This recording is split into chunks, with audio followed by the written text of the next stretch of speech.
Welcome to the Merke Waters Sports Podcast. Today we'll be doing the weekend wrap-up show covering all of this past Sunday's NFL action. So we'll start with the news, and it's a big one to start it. And Jonathan Taylor scored 5 touchdowns and 185 rush yards this past weekend, and the blowout win against the Buffalo Bills. Jonathan now has 1,122 yards on the season, which is number 1 in the NFL, and he also has 13 rushing touchdowns, also the best in the league.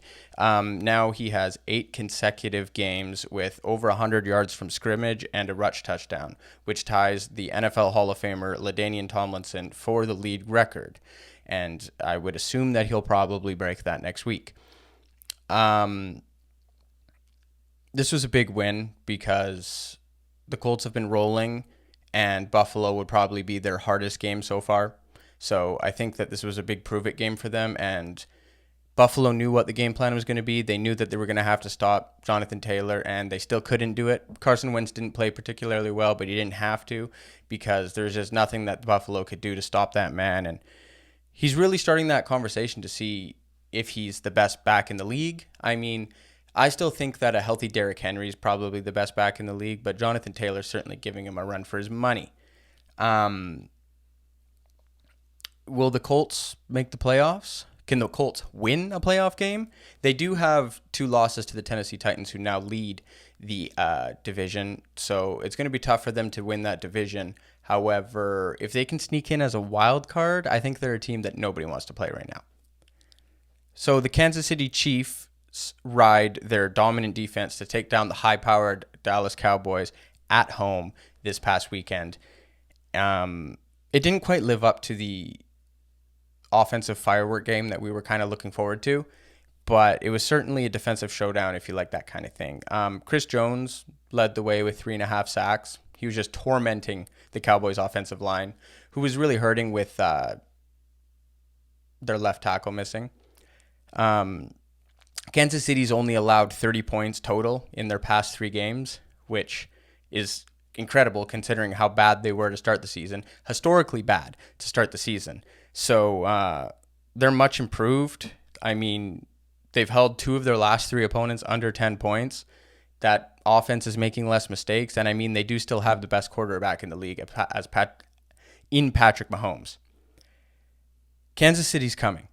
Kansas City is getting their mojo back, and they're looking like they did the past couple years from 2018 till now, with the 50-yard bombs to Tyreek Hill and Patrick Mahomes throwing behind his back and Kelsey doing all types of dances, and they're fun to watch again. And I was getting worried for a while there because the first couple weeks of the season were ugly.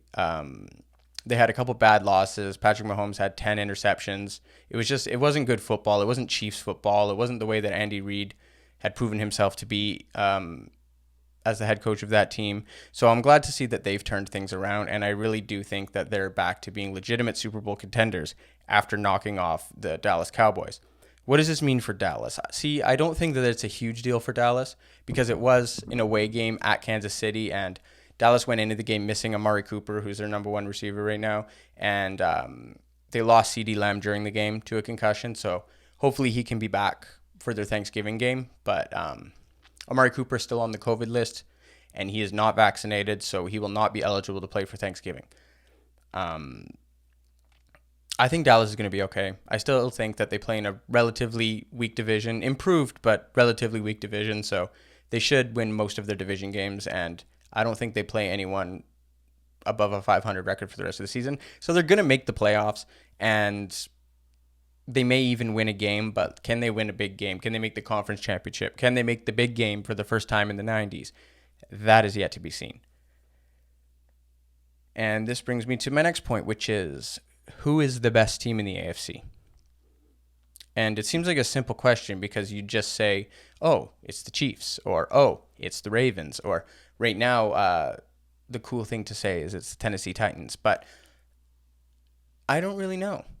Is it the Patriots, who have been playing lights-out defense, and their rookie quarterback, Matt Jones, has been leading the way and playing mistake-free football, and now Patriots have won 5 in a row, and they're looking like a real dangerous team. I wouldn't want to play the Patriots right now.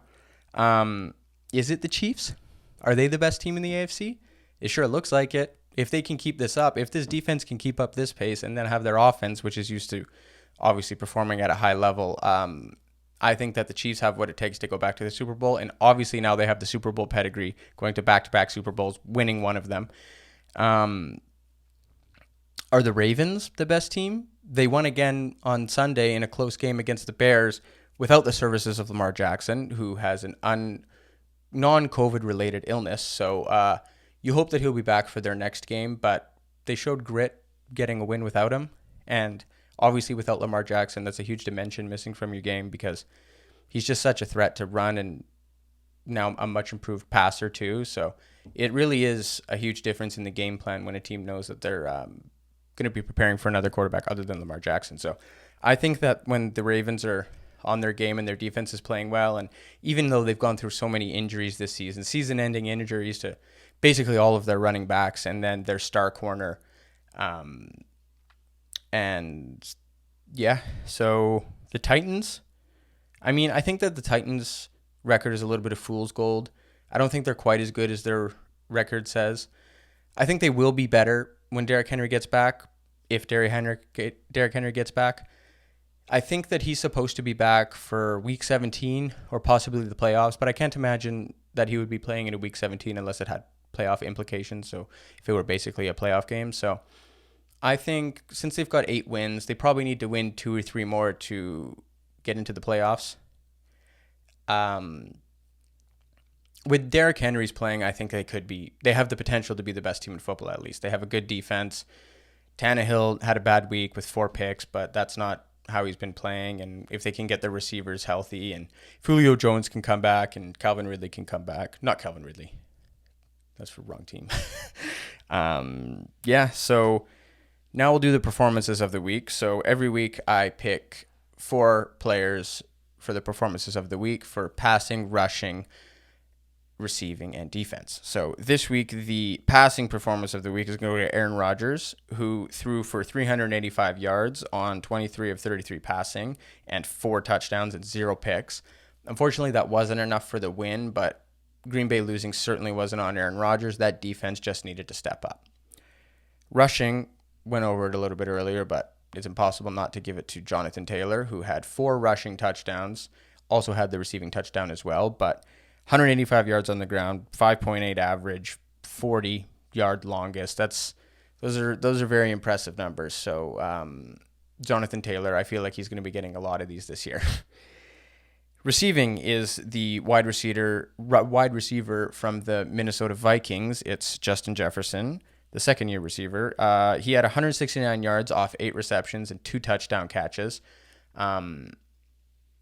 He just keeps getting better. He had an impressive rookie campaign, won Offensive Rookie of the Year, and he just picked up right where he left off. And I mean, that just goes to show how dominant that 2019 LSU team was with Joe Burrow as the quarterback and Jamar Chase and Justin Jefferson as the wide receivers. That's some scary stuff. And Clyde Edwards-Helaire as the running back. For the defense, I've got Chris Jones, who had 4 tackles, 1 assist, 3.5 sacks, and a forced fumble.